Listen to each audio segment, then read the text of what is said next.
Hey friends, I'm really excited to have you in this section on personal photography. So basically I'm going to talk about what is personal photography, why is personal photography important, and how to do it. So the first thing is, what is personal photography? So for me, personal photography is making photos for yourself. And I think in modern society, we've been programmed to think that doing things which are focused on yourself and selfish is evil. Now, I don't think that's the case. I think the best type of photography we could do is personal because the more personal we make it, the more authentic our photos will be and the more other people could actually relate to it. So basically one of my philosophies is by being more personal and by being a little bit more self-centered or self-focused, you could actually end up empowering other people more. And with personal photography,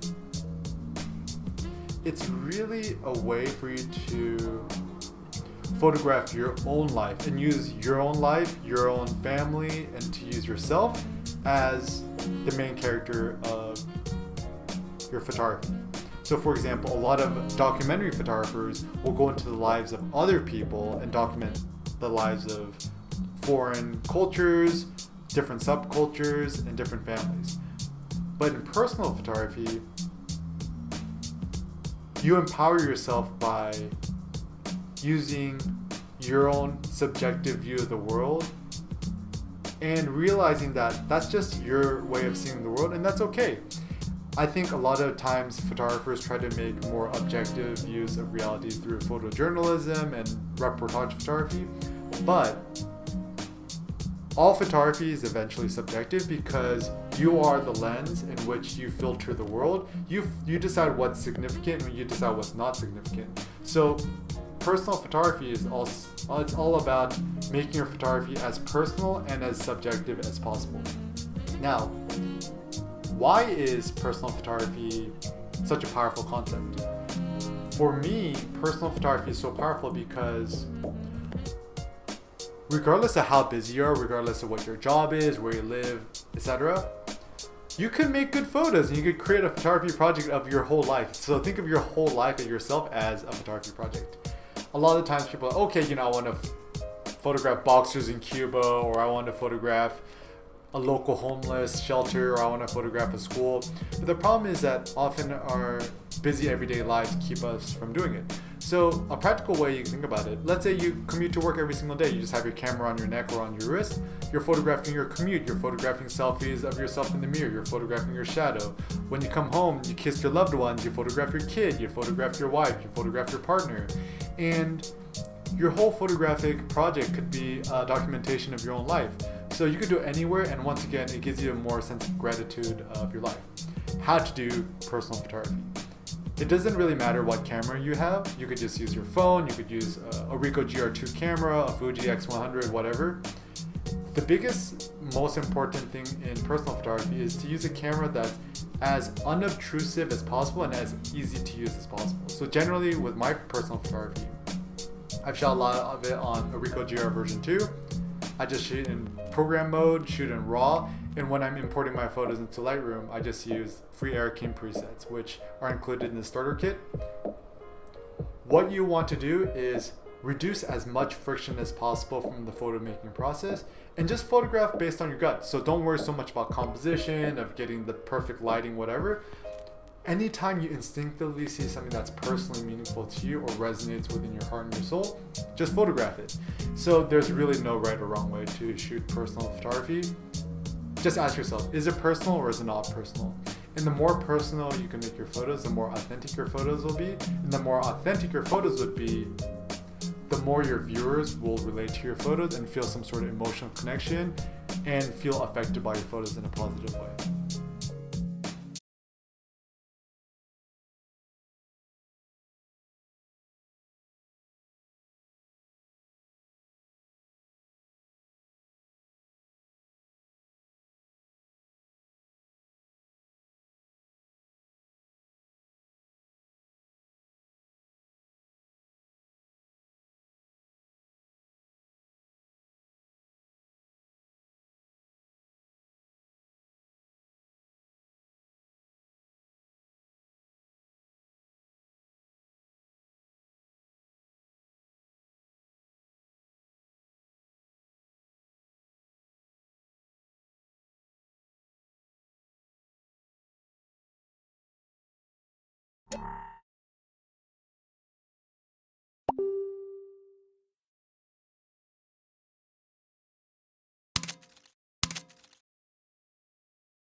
Alright friends, in this video I'm going to share the importance of making photos to impress and please yourself rather than making photos that impress and please others. So with personal photography, you are the most important person to impress in your photography because this is my rationale.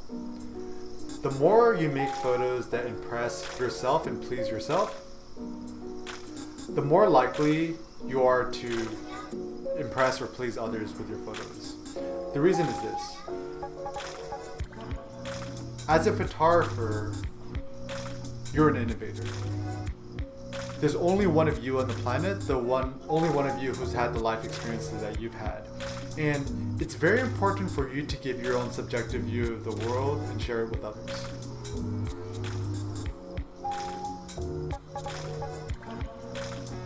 Making photos that impress yourself is so important because especially in today's day with social media, we're always trying to impress other people. And what ends up happening is you crowdsource your self-esteem, is that your self-esteem as a photographer, or you feel like what your progress you're making in your photography is contingent on how many likes your photos get. So I know for myself, this actually happened a lot, is that with Facebook, Instagram, and social media, I told myself I was making photos to impress myself, but I really wasn't, because every time I uploaded a photo and it would get a lot of likes, I would feel super happy. But if I uploaded a photo and it didn't get as many likes as I expected, I would actually feel a little bit disappointed. And so I started to use the amount of likes I got as a barometer to figure out how good the photo was. Rather than making the photo, letting it sit and marinate, and then revisiting the photo a week or a month later, and then looking at it and thinking, what do I think about the photograph? And I would actually recommend, before you share a photo with anybody else, look at your own photo and just kind of meditate to yourself. Do I like this photo? Do I feel impressed with the photo? Or if someone else shot the same photo that I shot, would I like the photograph or not? And ultimately, I don't think there's such thing as good or bad photos. I think there's only photos which impress you or photos that don't impress you. Make photos that excite you, make photos that you think are good, and make photos that you just like to look at. So one thing I like to do is I keep all my photos synced in Dropbox, and every once in a while I just look through my old photographs from several years ago, and I like to look at a lot of my old photos. And the reason why this is also so beneficial is that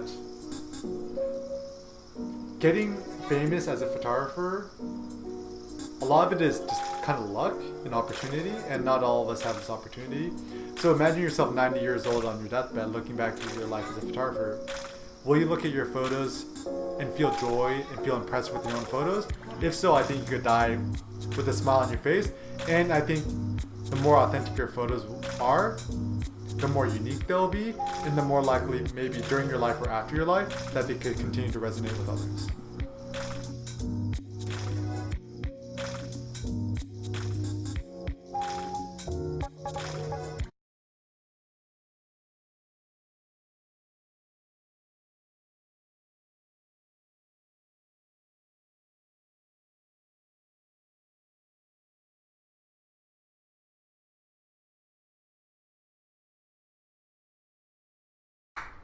Hey friends, so this section we're going to talk a little bit about personal photography and what this means in the context of photolosophy. I think one of the biggest things in photography, what we must do, is be grateful. So grateful for many things. Grateful for being alive, grateful for having an interest in photography, grateful that we actually own a camera or a phone or something, and realizing that we should be so grateful for all the amazing digital technologies now that empower us photographers. Can you imagine if you're a photographer in the 1920s, you have black and white film that's like ISO 25, you're running around, you have to worry about processing your photos, And even if you're the world's most famous photographer, there's probably not more than 50 photographers in the world who actually know your work. But nowadays with social media, with the internet and everything, we can expose our photography to such a huge population. So realize that we should be grateful for all the opportunities we have to share our work. And I know that I personally got this a lot in my photography, is that you feel like your camera is never good enough. You feel that if you had a slightly better camera, you could capture better image quality, and therefore your photos will look more beautiful and give you more aesthetic joy. And you also hope that other people will appreciate your photos more. But the thing is this: the way that internet marketing and the way that blogs work on the internet is camera companies, bloggers, the whole industry wants you to be perpetually dissatisfied with your camera gear. So for you to keep upgrading your camera, upgrading your lenses and so forth, or else the whole industry would collapse. And in recognizing this, how can we use our cameras that we already own, or using our phones that we already own? That's sure, we might not have the best, newest camera or model or lens or equipment, whatever, but how can we still make beautiful photos which bring us joy and bring us happiness in life? So my first suggestion is realize that maybe your camera is 80% good enough, but that's okay. And rather using that as a tool to photograph what you're grateful for. So even as a basic photography project or a focus you could do is for an entire day, just photograph what you're grateful for. Photograph your cup of coffee, photograph your friends, your loved ones, your family, photograph a tree, photograph a little ladybug friend, photograph a flower, photograph the clouds. Anything that puts a smile on your face. Every time you click the shutter and you're photographing something, you're essentially saying, I am grateful that you exist. Photography is the art of recognizing what we consider beautiful and what we're grateful for. And so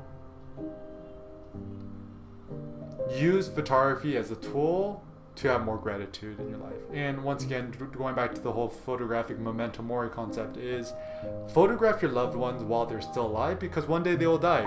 One of the biggest lessons I learned while photographing my grandfather's funeral, his death, was it's very sad that my grandfather passed away and he died, but I still have all my loved ones all around me that I could photograph. So using that as an opportunity for me to photograph more photos of my mom, more photos of Cindy, more photos of myself and Annette. And the more we could shoot with a grateful heart, the happier we'll be in life, and also the more productive we'll be as photographers. So once again, photograph your blessings in your life, upload to social media, use #blessings or whatever, and use this as a chance for you to photograph what you're grateful of in your life. And an Eric Kim forum, so forum.ericKimphotography.com, or just Google Eric Kim forum, upload photos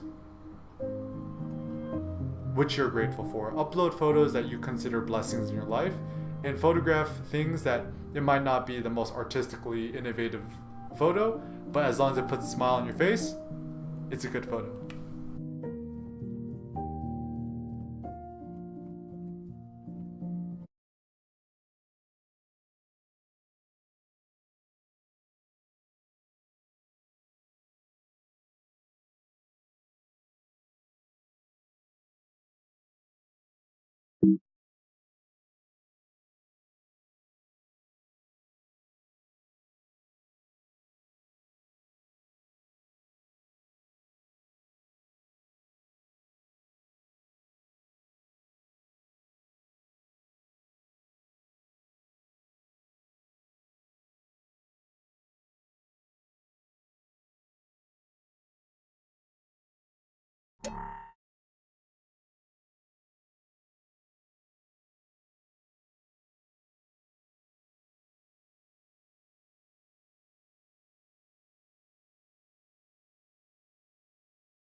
So friends, really excited to share with you the basic concept of entrepreneurship and photolosophy. So first and foremost, what is entrepreneurship and what is my personal definition of entrepreneurship? So for me, the basic idea is, if you're a photographer that shares your photos online, or you have a Facebook or Instagram, I think you're already a photography entrepreneur. My definition of entrepreneurship is risk-taking and trying to make a positive impact on the world that's beyond yourself. So, as a photography entrepreneur, you don't necessarily need to make money. I think an entrepreneur is somebody who's willing to follow their own voice, to say something that might not be popular, but to essentially follow your own voice. And ultimately, I see entrepreneurship as empowerment. Because with entrepreneurship, you could essentially put a dent in the universe, as in the word my best friend Steve Jobs. You could actually change reality. You could make a positive impact. I think a lot of us in life feel disempowered because we feel like no matter how hard we try, we can't really make a difference. But do realize that you as a photographer, you do have the power and the ability to change the world. So as a photographer, one of the basic concepts I want to share with you is asking yourself, how can my photos empower myself and how can they empower other people? So first and foremost, if you're not strong and empowered yourself already, how do you expect to empower other people? There's this ancient saying 2,000 years ago by Publius Cyrus: do not water the garden of others if your own garden is parched, if your own garden is dying. So the way I use photography as a way to empower myself is I use photography as walking meditation. I use street photography as a tool to connect with other people. And then everything I learned through photography, I share this with others to hopefully empower other people. Now, no matter how hard you try, you're not going to please 100% of people out there, but this is my practical tip for you. If your photos or your philosophy or whatever your ideas you share has the power to empower at least one other human being on planet Earth, it is your duty to share your photos and to share your ideas with other people. So recognize photography entrepreneurship is empowerment.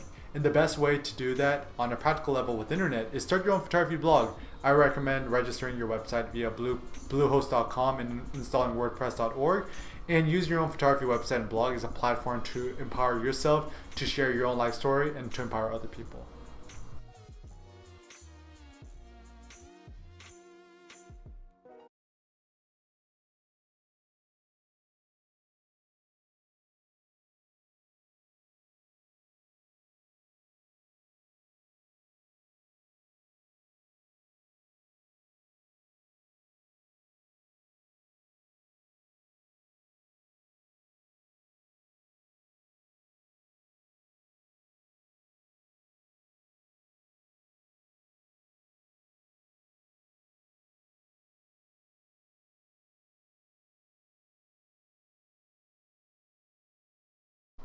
Hey friends, one concept I want to share with you in photolosophy and entrepreneurship is this.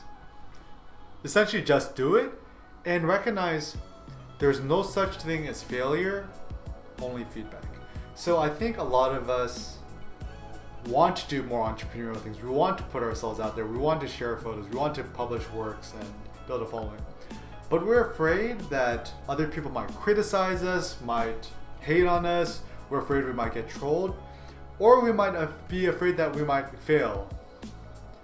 But in the context of photography, and even assuming you already have a day job, or even if you're a photography, you're making money through photography, recognize you're not going to starve to death and you're not going to die.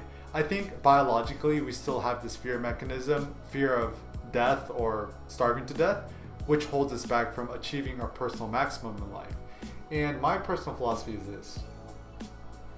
Recognize that there's no such thing as failure, only feedback. So what that means is this. Let's say you work on a photography project for several years and you publish as a book. Let's say you don't sell any or you don't really make an impact. That's not necessarily failure, it's just feedback. The feedback is maybe other people aren't interested, but that's okay. Also realize that Vincent van Gogh, in his whole lifetime, he didn't sell a single painting. Now, does that make him any less successful than any other artist? I don't think so, because now he's one of the most celebrated artists of all time, and he sells his, well, he's dead now, but his paintings sell for millions of dollars. So recognize that the truth is, as a photographer and as an entrepreneur, you might never achieve worldly success in terms of money, fame, power, influence during your lifetime, but that doesn't matter. It's still worth doing, because even a lot of philosophers, a lot of poets, a lot of individuals, they dedicate their whole lives, and during their lifetime, they might not achieve success, but it's for future generations of humanity that they do their work. So I would recommend for you, don't be afraid of failure. If it interests you, if you're passionate about it, if you're enthusiastic about it, just do it. And one of the practical tips I would give to you is, as a photographer, don't look at your social media numbers, and also if you have a blog, disable your stats. I've disabled my stats the last 5 years, and it's the best thing I've done to innovate and do things which I'm interested in, but I know that other people might not be interested in, because a lot of photographers and bloggers, they follow all their progress and stats, statistics by page views, follower counts, and so forth, but ends up sullying your own creative ideas. So for example, as a photography blogger, of course you do a camera review, you can get tons of page views. Or of course on Instagram, if you Instagram a photo of your camera and a cappuccino and like a bunny in the background, you can get more likes. We all know this, right? But it's your duty as a photographer to never compromise your own artistic vision. And once again, as an entrepreneur, it's not about making money. It's about putting yourself out there and just doing it. So don't ask other people for permission or their approval or their feedback or opinion before you pursue a photography project. Just do it. Just go out and shoot it. And then let's say you collect 20 photos or so, and then sit down and ask people for feedback. Don't wait for permission before you attempt something. So remember, friend, you have the power in your own hands. Go out, shoot, just do it. Take that risk and have fun doing it.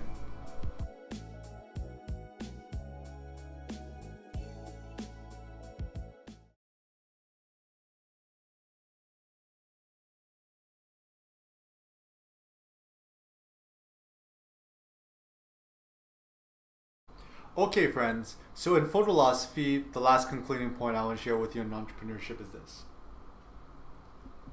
How much is enough? Once you have enough, and then what? So my photographic journey has been the last 10 years of my life, and the goal was always to do photography full-time for a living, to travel, to see the world, have solo exhibitions, book prints, become internet famous, etc. I've accomplished all these goals in my life, and I actually got a little bit lost / depressed, because I'm like, wait, what's the next big thing like? And now what? Am I just gonna just keep hustling harder to get more followers, to get more likes, to make more money? Or something else? I've recognized and realized that this is the truth. Even in the point, like a lot of photographers, they want to make a lot of money to get sponsored and have all these fancy new cameras, but it actually doesn't bring you joy. You're only getting joy when you're making new photography projects and you're innovating as a photographer. So for me, once you have enough to just pay your rent and feed yourself and enough for coffee and Wi-Fi, the purpose should be for you to continue to making new art, to continue innovating, and to keep pushing yourself and challenging yourself to make more interesting photos that please yourself. So for example, I've been trying to evolve in my photography, my street photography, by doing more layers. And I'm doing this a lot by studying cinematography like Stanley Kubrick. I really love the way he creates layers and the way he's able to create visual complexity. And even one thing I've been doing for fun is I'm just using a Lumix G9 4K video still camera, and I'm shooting video street photography, just these nice street scenes, and I'm trying to create visual storytelling in innovative new ways. I'm using a GoPro Fusion 360 camera to figure out new ways I could tell stories. Because honestly, at this point, I know I'm never going to starve to death. My needs are very meager, and I have enough money to probably retire in Vietnam until I die at age 90. So ask yourself, friends, what are your goals in photography and life? And let's say you accomplish all of them.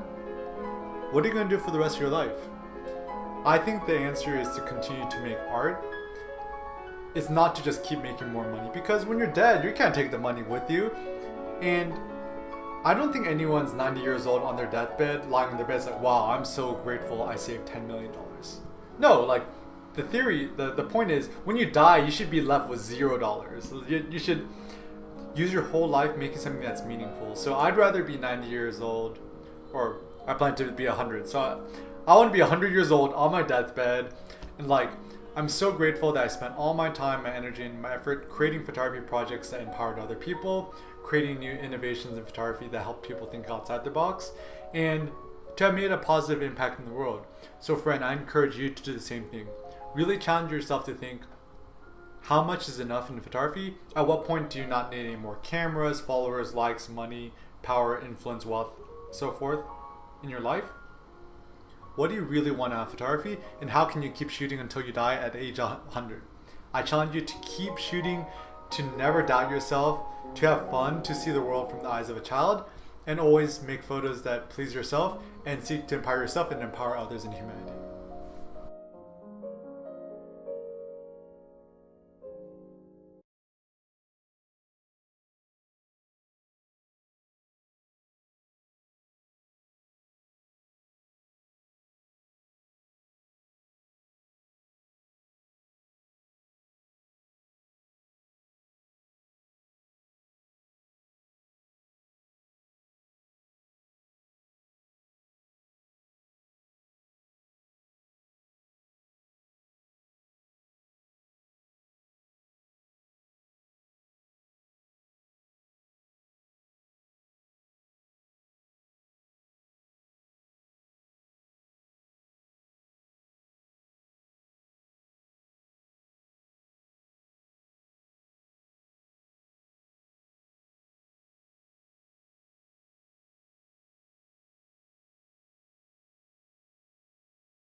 Yes.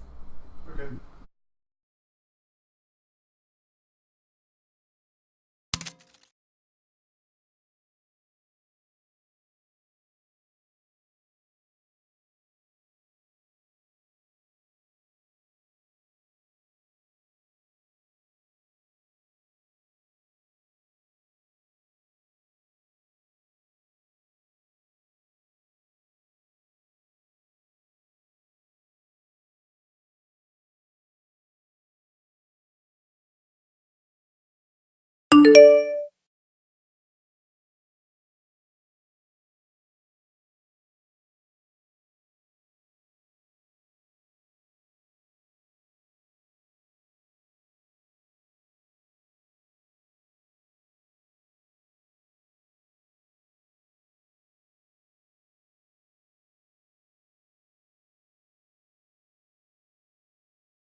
Hey friends, so what is photolosophy race? The photo.